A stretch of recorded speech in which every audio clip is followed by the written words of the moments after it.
Assalamualaikum warahmatullahi wabarakatuh. Waalaikumsalam warahmatullahi wabarakatuh. Bapak-bapak, ibu-ibu, saudara-saudara kaum muslimin rahimakumullah.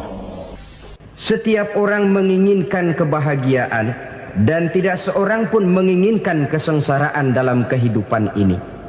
Namun nyatanya tidak setiap orang yang ingin bahagia mengetahui jalan yang harus ditempuhnya untuk sampai kepada kebahagiaan itu. Maka pada kesempatan pertemuan kali ini saya ingin menyampaikan sebuah hadis dari junjungan kita baginda Nabi besar Muhammad sallallahu alaihi wasallam yang termuat dalam kitab Mukhtarul Ahadits An-Nabawiyah, di mana beliau bersabda, Arba'un min sa'adatil mar'i. Ada 4 perkara yang merupakan tanda dari orang bahagia. Saya mau tanya, di antara saudara-saudara yang hadir di sini, apa ada yang kepengen jadi orang sengsara? Ya. Seluruhnya tentu ingin mendapatkan kebahagiaan. Maka menurut resep dari Nabi kita, tanda orang bahagia itu 4. Jadi kalau saudara ingin bahagia harus mempunyai 4 perkara ini. Yang pertama, orang bahagia itu kata Nabi, darun wasi'un. Punya rumah biar bagus asal gede. Enak ngaturnya. Daripada sudah punya rumah kecil, adanya di pinggir kali, gubuk, kalau hujan bocor, miring lagi, kiamat. Loh, kalau gitu Islam materialis dong. Hadis ini boleh diartikan dengan makna hakiki, arti yang sebenarnya. Boleh diartikan dengan makna majazi, arti kiasan.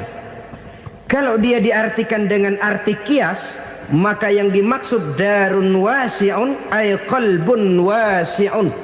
Rumah yang luas tidak lain daripada hati yang lapang. Karena di situ kunci kebahagiaan yang sebenarnya.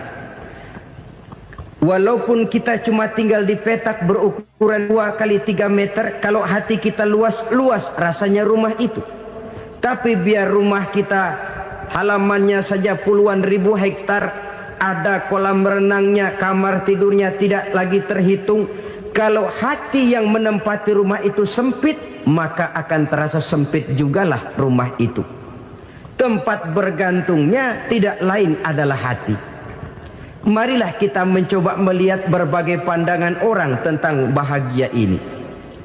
Ada orang menyangka bahwa bahagia itu kalau dia mendapatkan harta yang sebanyak-banyaknya. Siapa yang banyak harta, dialah raja. Apa yang dia mau, seluruhnya bisa dibeli. Keamanannya, dia bisa menyewa petugas. Seluruh fasilitas untuk menyenangkan kehidupannya bisa dibeli. Pendeknya, hartalah segala-galanya dalam kehidupan. Sampai ada pepatah mengatakan, Innad darahima fil amakini kulliha taksur rijala mahabatan wa jalala. Sesungguhnya harta, dinar, dirham, uang di mana-mana selalu bikin hebat orang yang memilikinya. Coba lihat, orang yang punya duit sama yang enggak punya duit, jangan gaya hidupnya, gaya jalannya aja lain. Wahia lisanun liman arada fasahatan, wahia silahun liman arada qitala. Uang adalah senjata yang paling ampuh bagi orang yang mau pergi perang, dan lidah yang paling fasih bagi orang yang mau bicara. Kalau bicara dengan lidah macet, cobalah bicara dengan harta, lancar. Sampai ada pepatah demikian, segalanya bisa diatur dengan harta. Maka di kalangan orang yang berpandangan semacam itu, seluruh kegiatan hidupnya hanya terfokus kepada bagaimana mengumpulkan harta yang sebanyak-banyaknya. Tidak peduli halal haram, tidak kenal sore pagi siang dan malam, tidak sempat sujud, jauh dari agama, jauh dari kehidupan yang bersifat ruhaniyah, jauh dari Allah dan sebagainya, sampai dalam Al-Quran dikelompokkan dalam kelompok yang dinamakan lumazah. Allazi jama'a malahu wa 'addadah yahsabu anna malahu akhladah.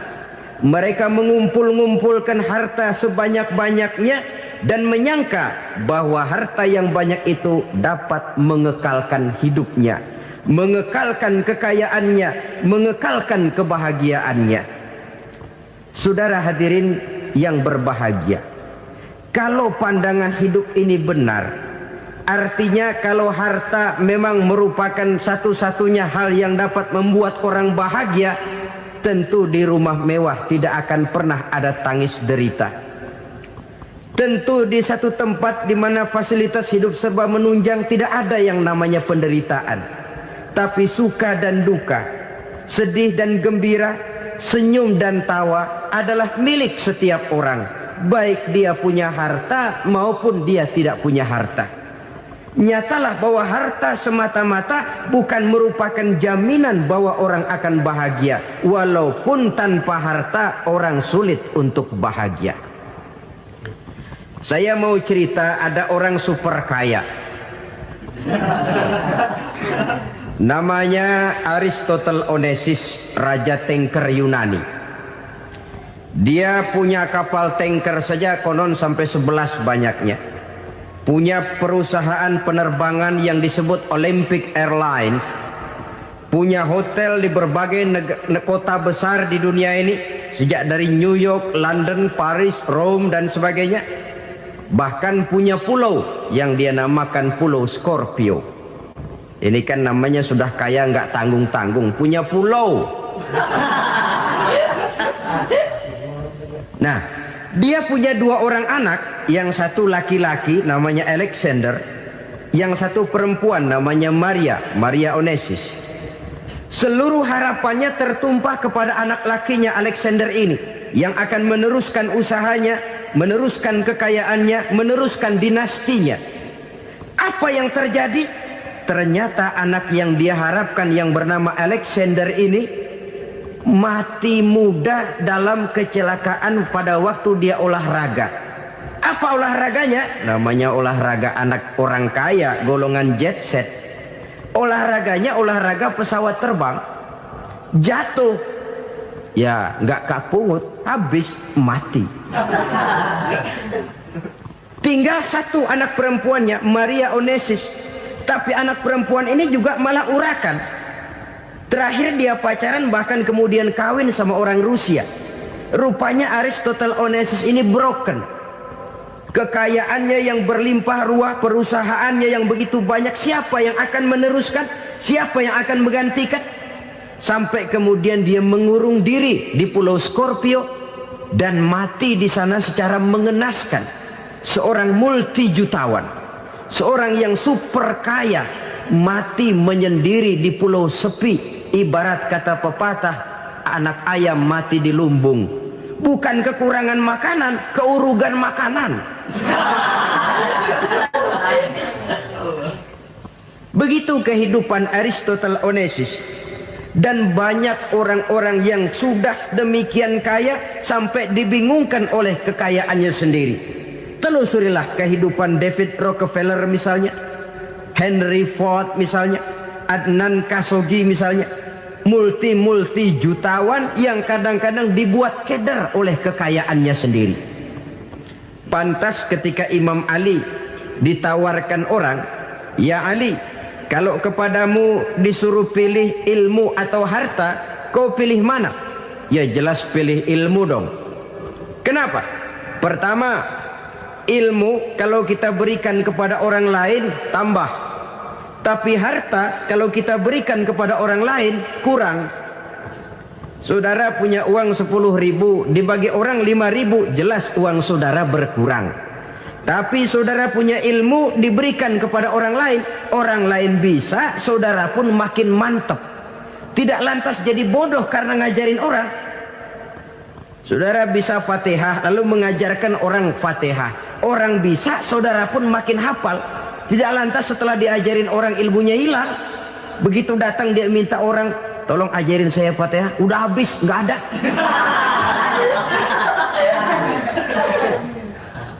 Yang kedua kata Imam Ali, ilmu menjaga kita.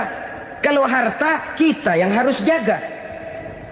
Makin banyak ilmu makin terpelihara diri seharusnya. Tetapi makin banyak harta makin bingung kita jaganya. Sampai kadang-kadang kalau perlu seluruh keliling rumah dipasangi alarm. Belum cukup disewakan anjing besar-besar, pasang di depan pintu, awas anjing galak. Masih belum cukup juga, cari centeng tukang-tukang kepruk jaga rumah. Masih terasa belum aman, padahal rumahnya dikelilingi tembok besar. Di balik tembok ada pintu-pintunya tebal. Di balik pintu itu terbuka masuk kamar, kamar pun ada pintunya, pintunya pun kuat. Masuk ke dalam kamar ada lemari, lemarinya pun pintunya kuat, dikunci, kuncinya pun kuat. Tapi terhadap seluruhnya yang timbul cuma sekedar was-was saja. Kesimpulannya sekali lagi, tanpa harta orang memang sulit untuk bahagia. Tapi harta semata-mata tidak merupakan jaminan orang akan bahagia. Dengan hati yang luas, itu modal utama untuk mencapai kebahagiaan hidup. Orang yang hatinya luas, saudara-saudara, punya hati yang lapang, melihat kenyataan hidup ini, dia bersyukur senantiasa kepada Allah. Lantas tidak timbul hasud dan iri hatinya. Oleh karena itu, jiwanya selalu lapang. Kalau tidak, cupik hati namanya. Dangkal pandangan, tidak senang melihat orang lain dapat nikmat, dan itu sering dijadikan contoh. Kalau orang yang lapang dada, dia lihat tetangganya beli TV baru, dia berkata, alhamdulillah ya, tetangga kita beli TV, mudah-mudahan kita bisa ikut nonton. Lapang dadanya. Tapi orang yang sempit hati, lihat tetangga beli televisi, meriang. Enggak dia apa-apain, meriang. Besoknya dengar tetangga beli motor, makin sakit, ke rumah sakit. Lalu di rumah sakit dengar tetangganya beli mobil, mati. Disiksa oleh perasaannya sendiri. Orang kalau hati sudah sempit dalam hidup, kemanapun dia pergi, sempit rasanya medan kehidupannya. Kemudian kita melihat juga ada orang yang menilai bahwa bahagia itu katanya kalau punya kedudukan yang tinggi, pangkat yang agung, wibawa yang besar. Mungkin betul, tapi mungkin juga tidak. Bergantung kepada hati orang yang punya pangkat itu. Sama dengan harta tadi. Harta akan membawa bahagia kalau dia jatuh ke tangan orang yang berhati lapang. Tapi harta akan jadi bencana kalau jatuh ke tangan hati orang yang sempit. Pangkat akan membawa bahaya kalau jatuh di tangan hati orang yang sempit. Lebih dari itu, kenyataan mengajarkan kepada kita bahwa ternyata pangkat dan jabatan tidak selamanya memberikan kebahagiaan dalam kehidupan. Bahkan resikonya kelewat besar. Beberapa bukti kita bisa ambil dari para pemimpin dunia yang menjadi korban lantaran pangkat dan jabatan yang disandangnya. Saudara ingat Presiden Abraham Lincoln dan John Kennedy dari Amerika? Dibunuh orang. Park Chung-hee dari Korea Selatan, Ziaur Rahman dari Bangladesh, Anwar Sadat dari Mesir, terakhir Indira Gandhi dari India, menjadi korban dari pangkat dan jabatan yang disandangnya dari orang-orang yang tidak senang dia memegang jabatan itu. Dia akan mudah mengundang bencana. Sehingga pantas kalau seorang presiden terkemuka Amerika, Harry Truman namanya, dia mengatakan jabatan presiden itu, kata dia, seperti orang nunggang macan, naik macan. Harus kita taiki, kalau enggak dia bakal nerekam kita, ngeri katanya. Adapun orang yang hatinya lapang, kalau dia menerima pangkat dan jabatan, dianggapnya itu satu kesempatan untuk berbuat baik. Tapi orang yang berhati sempit, menerima pangkat dan jabatan, bukan kadang-kadang menerima, malah berusaha setengah mati mencapai dengan segala cara. Kalau perlu jilat atas, jilat atas. Jadi golongan sumuhun dawu. Jadi kelompok kulon nuwun, yes sir, yang kerjanya cuma oke bos. Kalau perlu jilat atas, jilat atas. Kalau perlu injak yang bawah, injak yang bawah. Perlu sikut kiri kanan, sikut kiri kanan. Yang penting pangkat dapat, jabatan dapat. Orang yang semacam ini, kalau sudah mempunyai pangkat dan jabatan, biasanya dia tidak menganggap itu sebagai amanah, tidak menganggap sebagai kesempatan berbuat baik, tapi malah kesempatan untuk memperturutkan hawa nafsunya yang dilatar belakangi oleh kesempitan hatinya tadi. Apalagi kalau orang memperoleh pangkat karena banyak mengeluarkan uang. Seakan-akan pangkat dan jabatan itu sekarang macam proyek, pakai tender. Siapa yang berani bayar segini naik, nggak berani minggir. Padahal logikanya, kalau orang mencapai satu jabatan karena banyak mengeluarkan uang, hampir bisa dipastikan bahwa setelah jabatan itu dia pegang, langkah pertama yang akan dilakukannya ialah berusaha bagaimana uang yang dia keluarkan supaya kembali. Ya paling kurang pulang modal dulu dong. Soal mikirin rakyat soal nanti, tapi ini modal harus pulang. Itu celakanya kalau orang memperoleh pangkat dan jabatan cuma karena banyak mengeluarkan uang. Jarang orang yang mempunyai keyakinan dan pandangan bahwa pangkat dan jabatan merupakan amanah. Jadi sekali lagi, pangkat dan jabatan mungkin saja membawa kebahagiaan kalau jatuh ke tangan orang yang berhati lapang. Tapi bisa jadi bencana kalau dia jatuh ke tangan orang yang mempunyai hati yang sempit. Dan lagi-lagi stresnya hati yang lapang. Lalu sebagian orang, saudara, ada yang berpandangan katanya bahagia itu kalau jadi orang terkenal, mempunyai popularitas, menjadi idola di kalangan remaja, di kalangan orang tua, di segala lapisan masyarakat. Padahal makin populer orang makin terikat dia. Ya kalau macam kita ini kan nggak punya nama, nggak populer, tengah malam buta mau nongkrong di warung Tegal aman. Tapi pangkat, jabatan, kedudukan, popularitas menyebabkan kita diikat dengan berbagai macam peraturan. Cuma mandi sama ke WC saja yang nggak dikawal.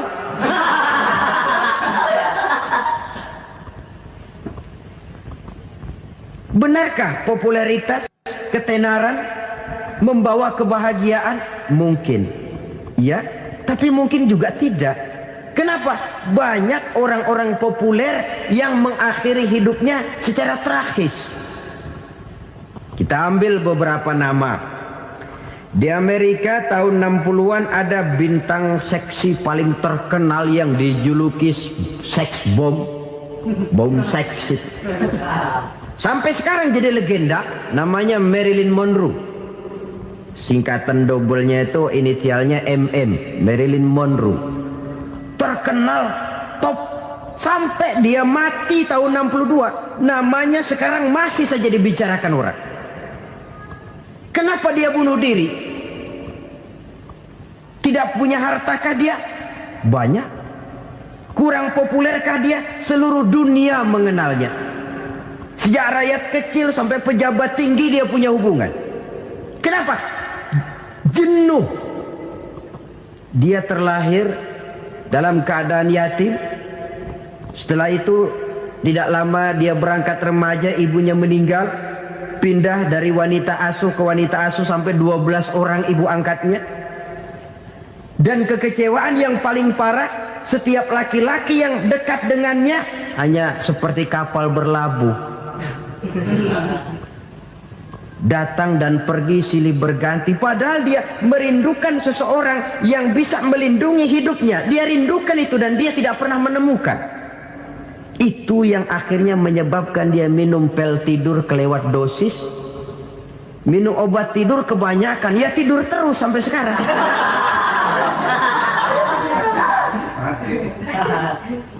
Dia mengakui, saya telah memiliki ketenaran, tapi saya tidak pernah hidup dalam ketenaran itu.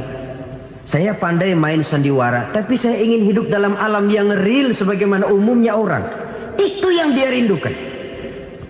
Menyusul jejak yang namanya Marilyn Monroe ini, Billie Holiday, saudara kenal tentu, di rumah sakit dirawat. Dia juga minum obat overdosis, mati lagi. Jimi Hendrix minum obat tidur overdosis kelewat batas, mati lagi. Lalu yang menghanyutkan diri di danau, Janis Joplin dan Brian Jones. Ini orang-orang populer, orang-orang terkemuka yang mengakhiri hidup secara tragis, bukan karena tidak terkenal, mungkin karena sudah saking terkenalnya. Contoh paling belakangan, Bruce Lee. Wah, ini tukang-tukang kepruk tentu kenal siapa dia. Sampai sekarang pun tabir kematiannya masih merupakan misteri. Dan yang masih hidup juga menunjukkan gejala yang aneh.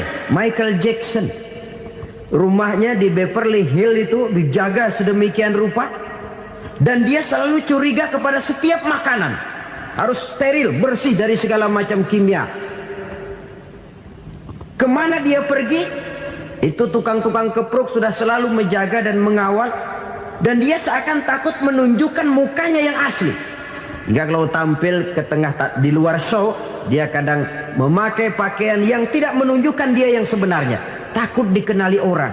Ternyata popularitas sering jadi momok yang meracuni kehidupan manusia. Oleh karena itu, benarlah junjungan kita pada saat beliau mengajarkan orang akan bahagia kalau dia mempunyai hati yang lapang. Nah, sekarang masalahnya untuk mendapatkan hati yang lapang, caranya bagaimana? Kita kembali kepada konsep Quran. Allah mengajarkan, ala inna bidzikrillahi tatmainnul qulub. Ketahuilah bahwa dengan banyak mengingat Allah, hati akan tenang, jiwa akan lapang. Dengan kata lain, dekat dengan agama, merasakan kehadiran Allah dekat dalam hidup. Itu muara pertama untuk mencapai hati yang lapang. Ala inna bizikrillahi tatmainnul qulub. Jangan macam orang sekarang ingin mendapatkan ketenangan lalu tapak di puncak gunung, di gua-gua, di tempat sepi. Iyalah kalau nggak ada ular. Kalau tergigit ular berbisa, ketenangan belum, mati jelas itu. Islam positif untuk mendapatkan ketenangan. Ala inna bizikrillahi tatmainnul qulubi. Bahwa ketahuilah bahwa dengan banyak mengingat Allah, hati akan tenang, jiwa akan lapang, nuansa pikiran akan luas. Karena yang namanya bahagia ada dimanapun manusia berada. Di kampung ada bahagia, di kota ada bahagia. Di ngarai, di lembah, di gunung, di hutan, di lautan, di angkasa luar, dimanapun bahagia itu ada kalau kita bermodalkan hati yang lapang ini. Dan hati akan lapang kalau kita dekat dengan agama. Dekat dengan harta buat sementara hati mungkin tenang, tapi ketenangan yang relatif dan temporer. Apalagi orang tiap kali tambah harta, tiap kali tambah rencana. Itu wajar. Mungkin sebelumnya saudara berpikir, kalau punya duit 5.000 enak nih. Begitu punya duit 5.000, aduh sayang kalau 10.000 aja. Tiap kali tambah harta, tiap kali lain rencana. Makin banyak rencana, makin menjauhkan kita dari yang namanya ketenangan.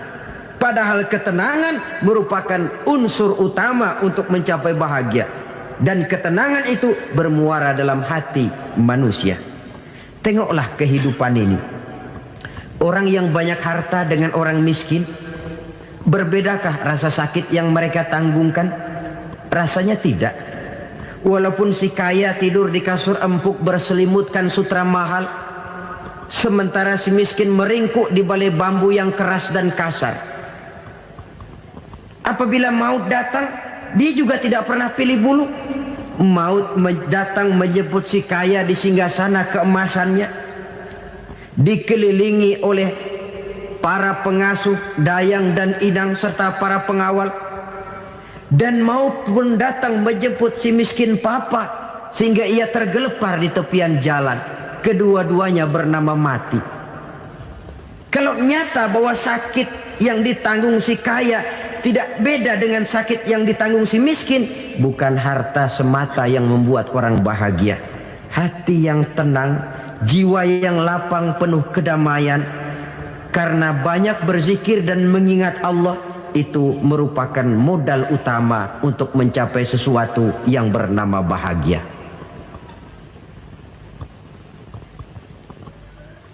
Saudara hadirin yang saya hormati, inilah yang pertama dari 4 ciri yang digambarkan oleh Nabi tentang tanda-tanda orang bahagia. Dan harus berangkat dari yang pertama ini, hati yang lapang. Ini yang harus kita miliki lebih dahulu. Baru nanti akan menyusul kepada poin yang ketiga, kedua, dan selanjutnya. Sebab kalau hati sudah terisi dengan jiwa yang lapang, seluruh persoalan insya Allah akan bisa kita atasi dengan sebagaimana mestinya. Yang kedua sekarang, tanda orang bahagia menurut baginda Nabi, markabun syariah. Orang bahagia itu, kata beliau, punya kendaraan biar cepat asal lancar. Artinya kemana dia mau pergi mudah.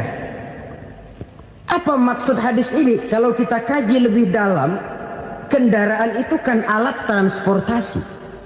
Transportasi tidak lain adalah usaha memudahkan komunikasi.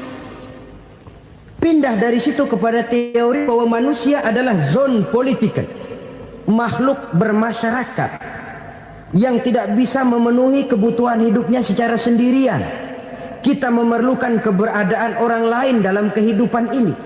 Untuk memakai baju saja kita sudah perlukan petani yang tanam kapas, pabrik yang memintal kapas jadi benang, pabrik yang menenun benang jadi kain, sampai kepada mesin jahit, sampai kepada tukang jahit. Itu cuma untuk memakai pakaian saja. Tidak seorang pun di antara kita yang sanggup memenuhi kebutuhan hidupnya secara sendiri. Kita perlu orang lain. Maka kebebasan dalam arti mutlak, kebebasan tanpa batas, itu tidak mungkin ada dalam kehidupan. Karena kita mengadakan yang disebut interaksi sosial. Setiap kegiatan kita tentu melibatkan orang lain.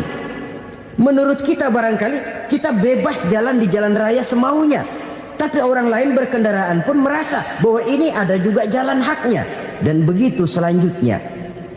Oleh karena itu, maksud dari kendaraan yang cepat ini adalah khulata'uhu ma'as solihin. Lingkungan pergaulannya terdiri dari orang-orang soleh. Pergaulannya luas. Kemana dia pergi ada temannya. Kesulitannya ada tempat dia cerita. Dan kesulitan kalau sudah diceritakan kepada orang lain, taruh kata orang itu tidak bisa menolong, namun menceritakannya kepada orang yang kita percayai, kan paling kurang sudah mengurangi beban jiwa, mengurangi tanggungan batin, merasa masih ada tempat kita cerita. Maka lebih baik orang awam yang mau bergaul ketimbang orang setengah alim tapi ngunci pintu. Sebab nantinya akan timbul sikap picik, cupik pandangan, dan tidak luas menghadapi kenyataan dalam kehidupan ini. Namun yang harus kita garis bawahi, pergaulan memang mesti luas. Namun jangan sekali-kali lupa bahwa pergaulan sangat besar pengaruhnya dalam ikut membentuk kepribadian manusia. Sehari-hari bisa kita bilang, kalau kita dekat sama tukang minyak wangi, sekalipun nggak dibagi minyaknya, baunya tentu dapat. Betul? Tapi dekat sama tukang elas, walaupun nggak kena apinya, asapnya mesti kena. Kalau Syauqi mengatakan lebih jelas lagi, man asyaral asrafa asya musyarrafan wa muasyiral anzali ghairu musyarrafin. Awalam taral jildal hakira muqabbalan bisagri lamma sara jildal mushaf. Siapa yang bergaul dengan orang mulia, dia bakal ikut menjadi mulia. Tapi siapa yang berteman dengan orang hina, dia tidak bakal ikut menjadi mulia. Tidakkah kau lihat, kata Syauqi, kulit kambing yang hina pun dicium orang ketika menjadi kantong Quran. Kulit kambing hina, kalau dia sendirian gak ada yang mau cium.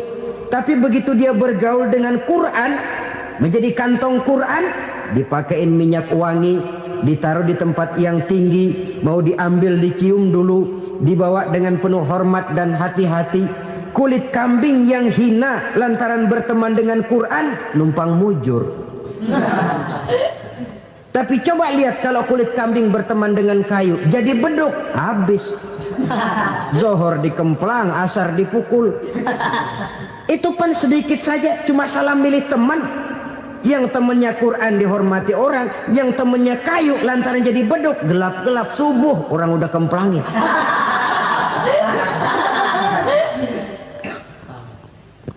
Maka terutama kepada adik-adik remaja yang masih mencari identitas diri, yang ibarat kaset masih kaset kosong, mudah diisi oleh apapun, pandai-pandailah memilih teman dalam bergaul. Karena banyak orang yang tadinya baik-baik, ketika terseret dalam pergaulan dengan orang yang tidak baik, kebaikannya menjadi lentur dan luntur.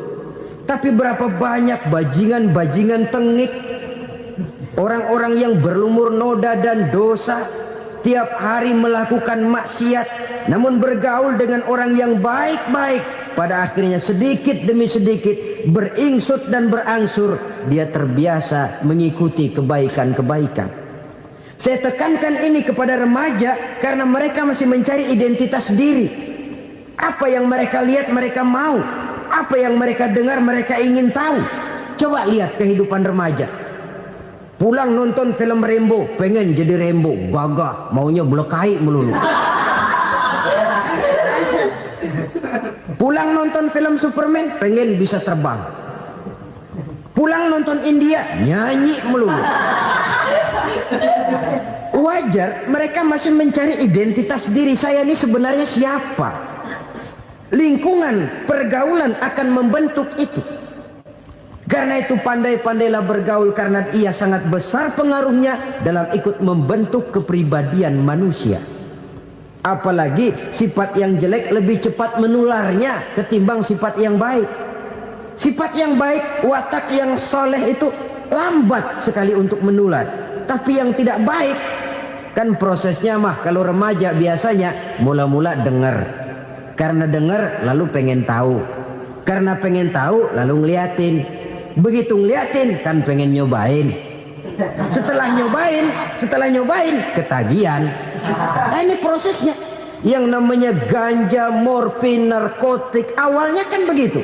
Mula-mula dengar, katanya kalau sudah fly to the sky, sudah melayang ke langit, katanya disitulah puncak kebahagiaan. Mulanya cuma dengar. Karena dengar pengen tahu. Karena pengen tahu lalu ngeliat, kumpul sama orang yang suka ngeganja. Setelah ngeliat, nah pengen ngerasain. Begitu ngerasain enak juga, ketagihan. Kalau sudah ketagihan jadi penyakit kronis, bisa merembet kepada yang lain. Iya, kalau orang tuanya mampu untuk beli morfin, beli ganja. Kalau tidak kan pikirannya ngayap, jemuran siapa ya gue sabet. Timbullah perbuatan-perbuatan negatif yang bermula dari salah pergaulan. Apalagi buat adik-adik remaja yang tinggal di kota-kota besar, yang pengaruh budaya, pengaruh kesenian, pengaruh struktur kehidupan yang nampak makin individualistis, di mana persaingan tajam, tensi ekonomi tinggi, orang mudah mengalami stres. Pandai-pandailah dalam bergaul. Sekali lagi, karena ia sangat besar pengaruhnya dalam ikut membentuk kepribadian manusia. Orang bahagia punya kendaraan yang cepat, artinya punya pergaulan yang luas dan lingkungan pergaulannya terdiri dari orang-orang yang soleh. Kemana dia pergi ada teman, kesulitannya ada tempat dia cerita. Tapi kalau sudah menyendiri, hidup sendiri, kesulitan dipikiri sendiri, bisa mati belum waktunya. Tidak ada tempat berbagi rasa, tidak ada tempat bercerita, tidak ada tempat mengurangi beban dalam kehidupan. Pantas betul kalau Islam sangat menggalakkan dan menganjurkan orang kalau sudah sampai waktunya itu untuk melangsungkan nikah. Kata Nabi, ya ma'syaras syabab man istata'a minkumul ba'at falyatazawwaj. Hai para pemuda, kalau sudah mampu memberi nafkah, kawinlah, nikahlah kamu. Kenapa? Sudah ada teman hidup, tempat berbagi rasa. Kesulitan kalau ada tempat cerita akan lebih ringan ketimbang kita telan sendiri, walaupun bobot kesulitannya sama beratnya. Saudara-saudara kaum muslimin rahimakumullah, inilah ciri yang kedua, punya kendaraan biar cepat asal lancar. Kemana kita mau pergi gampang. Dengan kata lain, setelah hati yang luas, pergaulan yang luas. Dua. Yang ketiga sekarang, tanda orang bahagia itu menurut Nabi, misbahun mudhi'un, punya lampu yang terang. Oh, itu enggak problem. Sekarang sudah zamannya listrik masuk desa, Pak. Lampu sudah terang semua. Betul, kalau itu yang dimaksud. Tapi tidak cuma itu. Karena lampu yang dimaksud di sini, lampu yang akan menerangi seluruh perjalanan hidup. Dan perjalanan hidup itu sudah dimulai sejak kita terlahir ke alam ini sampai masuk ke alam barzah, kumpul di padang mahsyar sampai ke akhirat. Lampu yang menerangi itu yang diperlukan. Kalau lampu, katakanlah yang paling top sekarang kan lampu jenis Mercury. Taruhlah itu di rumah kita, dia cuma menerangi rumah kita, menerangi hati pun tidak sanggup. Bila kita masuk ke alam barzah, alam kubur, sanggupkah si Mercury yang begitu terang menerangi alam barzah kita? Tidak sanggup lagi. Sanggupkah lampu yang ratusan watt, bahkan puluhan ribu watt menerangi kehidupan di padang mahsyar? Tidak akan sanggup lagi. Kalau demikian, yang dimaksud lampu yang terang di sini apa? Tidak lain amal soleh, kebajikan yang kita lakukan dalam hidup. Itu yang akan jadi lampu penerang. Di dunia nama kita akan terang. Jasad kita boleh hancur terkubur tanah, tapi nama kita akan dikenang orang. Begitulah kalau orang meninggalkan kebajikan dalam hidup seperti sekarang. Ribuan orang tiap saat berziarah ke kubur Imam Syafi'i, ke kubur Imam Malik, ke kubur Imam Ghazali, ke kubur orang yang baik-baik, orang yang soleh-soleh. Kebajikannya yang ditinggalkan, yang mengukir namanya dengan tinta emas. Sehingga saudara sudah terbaring di alam kubur, orang lewat, Allah, ini kuburannya Fulan bin Fulan, dulu ini kebaikannya Masya Allah, saya ikut merasakan. Mari kita mampir sebentar, kita Fatihah. Mohon disampaikan Allah pahalanya kepada almarhum. Al-Fatihah. Itu kalau orang baik-baik. Lalu saudara tanya, Pak, orang mati dikirimin Fatihah apa nyampe pahalanya? Saya jawab, kalau saudara nggak percaya, mati dulu dah. Nanti saya Fatihain, tungguin di sana. Umpama nggak sampai, balik lagi kemari. Sekarang ini kan maunya otak-otakan saja. Kalau nggak masuk otak, nggak percaya. Padahal alam gaib itu nggak bisa diotak-otakin. Sama saja dengan saudara pernah dengar cerita kapal tanpa emas tenggelam kan? Pernah nggak? Di mana? Ya, di laut Masalembo. Begitu ke tanpa emas tenggelam, ratusan penumpang itu terjun ke laut, dipermainkan gelombang, berjuang menghadapi maut itu. Orang lagi timbul tenggelam di lautan, dihantam ombak, kita tengokin pakai helikopter. Pak, lagi timbul tenggelam ya? Iya, tolongin, tolongin. Jangan khawatir Pak nih, saya kirim intan Pak, harganya 10 juta. Kira-kira orang yang timbul tenggelam di laut seneng nggak? Tidak. Kan mahal toh intan 10 juta. Kenapa dia nggak senang? Karena intan 10 juta dalam kondisi seperti itu tidak sanggup menyelamatkan dia. Dia akan girang kalau dikirimin ban mobil bekas, dikirimin papan terentang atau bambu. Intan yang 10 juta dia nggak girang. Ban mobil bekas yang 1000 perak, tuh pegang, itu yang dia girang betul. Inilah sebabnya Nabi berkata, mal mayyitu fi qabrihi illa kal ghariqil mutaghawwis. Orang yang meninggal di alam kuburnya seperti orang timbul tenggelam di lautan. Yantaziru da'watan min ahli, menunggu doa dari keluarganya yang masih hidup. Duh, bapak saya sudah meninggal, saya sayang benar sama dia. Kirimin kulkas ke kuburannya Itu sama saja dengan tadi orang tenggelam di lautan dikirimi intan yang harganya 10 juta, ndak sampai. Begitulah kalau kebajikan yang kita tinggalkan dalam hidup, sudah mati pun kubur kita masih diziarahi orang. Tapi kalau jahat yang kita tinggalkan, boro-boro lah orang mau doa lewat dekat kuburan kita juga serem.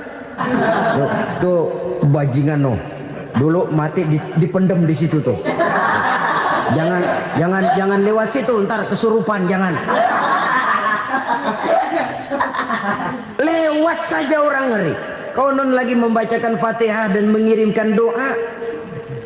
Hidup pada hakikatnya adalah kesempatan untuk berbuat baik. Maka sekali kesempatan itu diberikan, manfaatkan dengan sebaiknya. Sebab kesempatan kedua tidak akan pernah ada. Kesempatan berbuat baik di sini, di akhirat sudah pembalasan namanya. Sekali kesempatan itu dicabut, dia tidak akan pernah dikembalikan lagi. Kata Iqbal, hidup tidak mundur ke belakang, Bung. Berhenti diinjak orang, mundur hancur.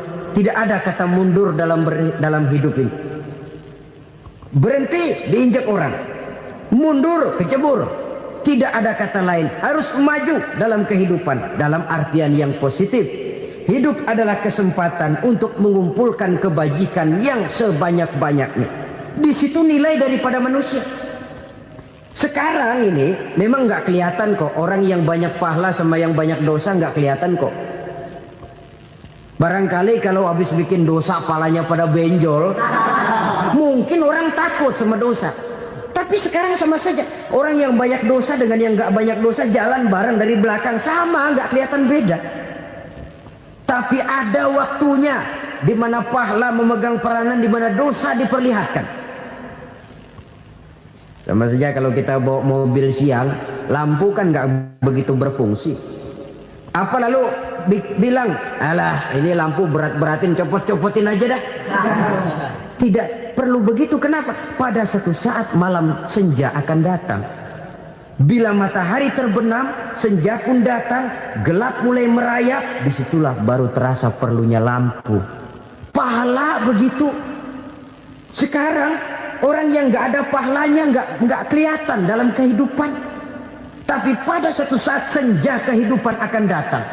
Ajal merenggut nyawa, malam merayap, dan hidup mulai diliputi kegelapan di alam barzah. Dikala itu kalau nggak punya lampu, alangkah malangnya kita. Sebab amal yang baik, kata Nabi, di alam barzah itu akan diciptakan menjadi perempuan yang cantik menemani kita. Amal yang jahat akan menjadi orang yang paling jelek nemenin kita. Sudah di tempat gelap yang nemenin jelek.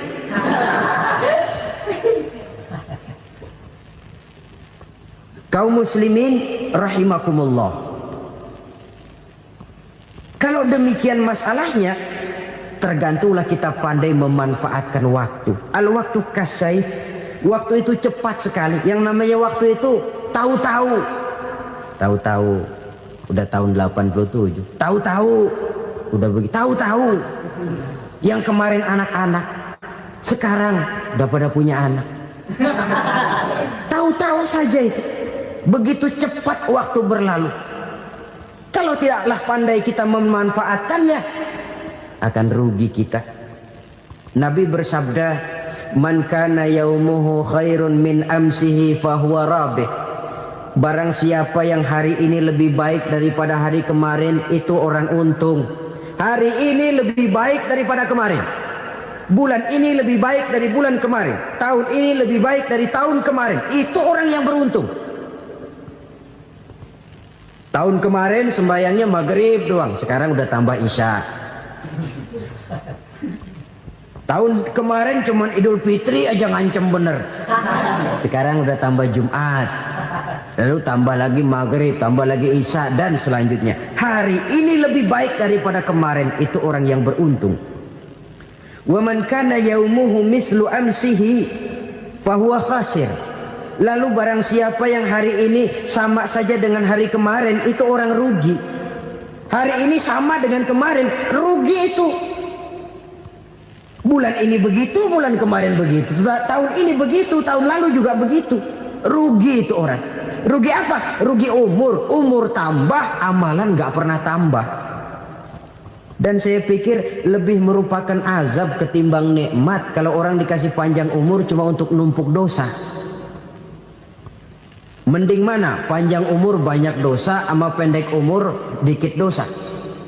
Mending mana? Mending mana? Ya, paling mending tentu panjang umur banyak pahala. Tapi kalau tidak, sekali lagi, lebih merupakan azab ketimbang nikmat kalau orang diberikan panjang umur tapi cuma untuk sekedar menumpuk dosa. Kehilangan kesadaran bahwa dunia bukan terminal akhir dari satu perjalanan.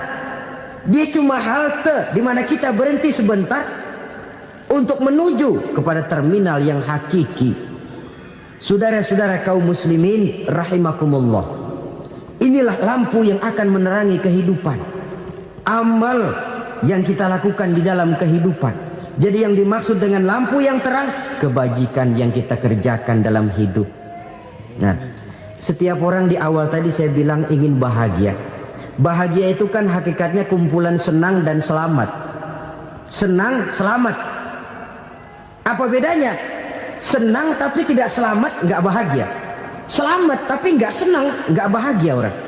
Contoh, kalau orang korupsi, duitnya banyak, senang dia, tapi keselamatannya. Ada tentara baris di samping rumahnya udah bingung, padahal tentara latihan. Tentara cuma latihan, dia bingung. Senang, tapi karena keselamatannya tidak terjamin, dia tidak bahagia. Sebaliknya pegawai negeri jujur benar, cuma segaji-gajinya, selamat nggak korupsi, tapi melarat, ya nggak bahagia juga, kurang senang. Kesenangan dan keselamatan untuk dunia saja, ya sekali lagi, kalau cuma sekedar untuk dunia saja, bisa dibeli pakai uang. Bisa dibeli pakai uang. Saudara ingin selamat, bisa dibeli pakai uang. Saudara ingin senang, bisa dibeli dengan uang.